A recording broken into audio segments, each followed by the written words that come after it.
Naquele tempo, Jesus se manifestou aos 11 discípulos e disse-lhes: Ide pelo mundo inteiro e anunciai o Evangelho a toda criatura.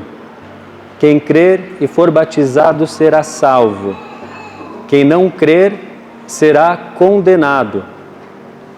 Os sinais que acompanharão aqueles que crerem serão estes: expulsarão demônios em meu nome, falarão novas línguas, se pegarem em serpentes ou beberem algum veneno mortal, não lhes fará mal algum.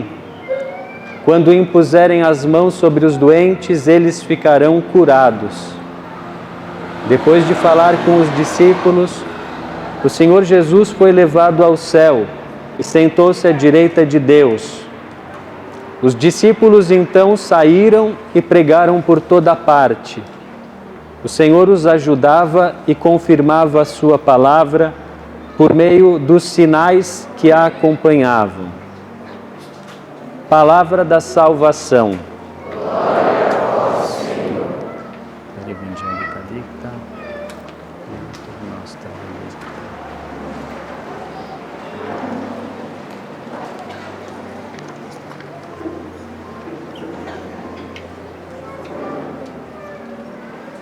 Louvado seja nosso Senhor Jesus Cristo. Assim seja louvado. Um bom dia a todos.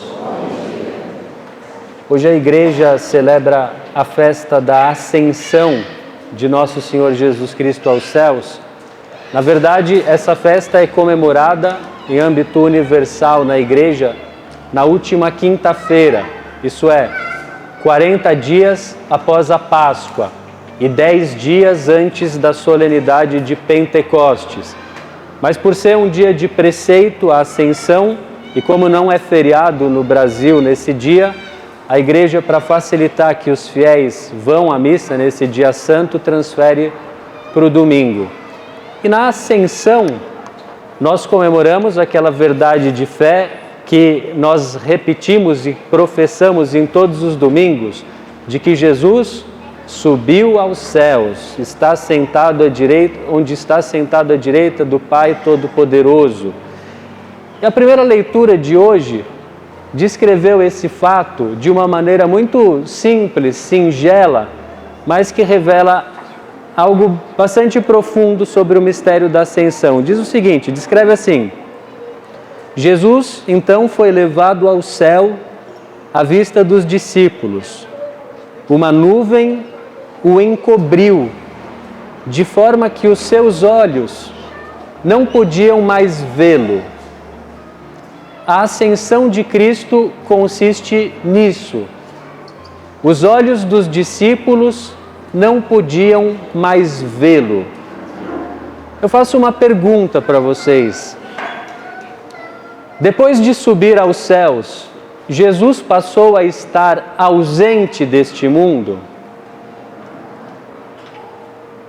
Jesus continua presente, porque Ele prometeu com todas as letras: eis que eu estarei convosco todos os dias até o fim dos tempos.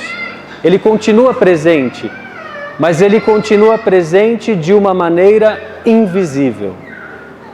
Os nossos olhos não podem vê-lo. Alguém poderia dizer, não, então Ele está presente, mas Ele está presente de uma maneira menor. Não está assim tão presente, porque nós não podemos vê-lo, tocá-lo, conversar com Ele, ouvir a sua voz. Eu diria não. De certo modo, depois da ascensão, Jesus está ainda mais presente. Em que sentido eu digo que Ele está mais presente? Se Jesus não tivesse subido ao céu e depois enviado o Espírito Santo em Pentecostes, vamos supor que Ele tivesse continuado aqui, visível, em Jerusalém, na Judéia ou na Galileia, onde Ele viveu. Cada um de nós, para ter acesso a Jesus, teríamos que viajar até lá. Teríamos, como os apóstolos tinham que fazer, às vezes os discípulos, passar por uma grande multidão que ficava em torno a Ele, para quem sabe, no máximo, ter a chance de trocar 2 ou 3 palavras com Cristo, encostar nele uma vez ou duas na vida, e tchau, nunca mais. Depois da ascensão, Jesus continua presente, vivo, inclusive fisicamente, como? Através dos sacramentos. Em primeiro lugar, no sacramento da Eucaristia, no sacrário, logo mais sobre esse altar, é Ele.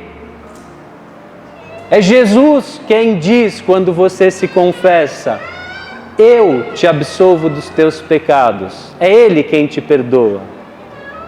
É Jesus quem unge com a graça do Espírito Santo os enfermos, por meio da unção dos enfermos, e recupera para eles a saúde da alma e frequentemente, inclusive, a saúde do corpo. É Jesus quem cura pela unção dos enfermos. É Jesus quem une um homem e uma mulher em uma só carne por meio do sacramento do matrimônio, fazendo deles uma família cristã e unindo-os com um vínculo sobrenatural, divino. E nós poderíamos ainda estender isso ainda mais e dizer que, de certo modo, é Jesus quem age quando um cristão, uma pessoa que o ama, faz o bem nesse mundo. E sobre isso o apóstolo São Paulo dizia: não sou eu quem vive, é Cristo que vive em mim. Isso é evidente na vida dos santos. Nós sabemos que os santos por si mesmos não fazem milagres. É Jesus quem faz milagre e fez milagre, por exemplo, através do Padre Pio, através de São Francisco de Assis. É Jesus quem continua vivo na sua igreja. Mas Jesus subiu ao céu também, não só para a sua presença estar mais acessível. Em cada igreja onde tem uma lâmpada acesa do lado do sacrário, é Ele. Na sua alma, se você está em estado de graça, se você não está em pecado mortal, na sua alma Ele habita espiritualmente. Você pode e deve gastar tempo com Ele, recorrer a Ele, receber a consolação dessa presença e dessa amizade. Mas não foi só para isso que Ele subiu aos céus. Ele subiu aos céus porque Cristo quer que nós vivamos de fé. Ele subiu aos céus para aumentar em nós essa graça, esse dom da fé. Se vocês se lembram bem, no domingo da Divina Misericórdia, o domingo em Albis, uma semana depois da Páscoa, nós ouvíamos como Tomé duvidava que Cristo tivesse ressuscitado. E quando Jesus finalmente apareceu para Tomé, e Tomé tinha dito: eu só vou acreditar vendo, tocando, colocando meu dedo nas suas chagas. Quando Jesus finalmente apareceu para Tomé, ele disse: coloque as suas mãos aqui nas suas chagas, pode encostar o dedo no meu lado aberto, e de agora em diante não seja mais incrédulo, mas seja um homem de fé. E depois Jesus disse assim para Tomé: você acreditou porque você viu. Felizes aqueles que acreditaram sem terem visto. E essas palavras, felizes aqueles que se acreditaram sem terem visto, valem para nós que vivemos depois da ascensão de Cristo. Sem ter visto a Cristo, sem ter visto ao menos fisicamente o seu rosto, ao receber a Eucaristia, nós dizemos como São João naquela pesca milagrosa: é o Senhor. Sem ter visto a Cristo, sem conhecer, ouvir a sua voz, como os apóstolos tiveram o privilégio de ouvir tantas vezes, nós, quando ficamos em silêncio diante do sacrário, embora não ouçamos, reconhecemos a sua presença. E se formos atentos e perseverarmos na oração, vamos inclusive perceber aquilo que Ele quer dizer para nós. Nós que não vimos face a face e esperamos vê-lo no céu, ao ouvir o Evangelho, Jesus por trás desse véu da Escritura, nós o reconhecemos e o amamos mesmo sem ter visto, e dessa maneira esperamos o nosso encontro definitivo com Cristo. Obrigado. E esse é um outro motivo porque Jesus quis subir aos céus, para que nós desejemos a vida eterna. para que nós não nos apeguemos demasiadamente a este mundo. Eu não sei se vocês se deram conta disso, mas Deus, quando criou o mundo, Ele criou a natureza humana, os homens, e acima dos homens, com uma natureza superior à nossa, Deus criou os anjos, a natureza angélica. Mas Deus, Ele decidiu para nos salvar fazer-se homem. Deus não se fez anjo, Ele se fez homem, assumiu um corpo semelhante ao nosso, igual a nós em tudo, exceto no pecado. E no momento em que Jesus subiu aos céus, o que Ele fez? Ele fez com que a sua natureza humana entrasse no céu. E de algum modo, Ele, se costuma dizer assim, Ele entronizou a nossa natureza humana no céu. Ele fez com que haja um lugar para nós, inclusive físico, corporal no céu. Por isso, na última ceia, Ele disse: eu vou preparar um lugar para vós. Por isso que Ele subiu nos céus.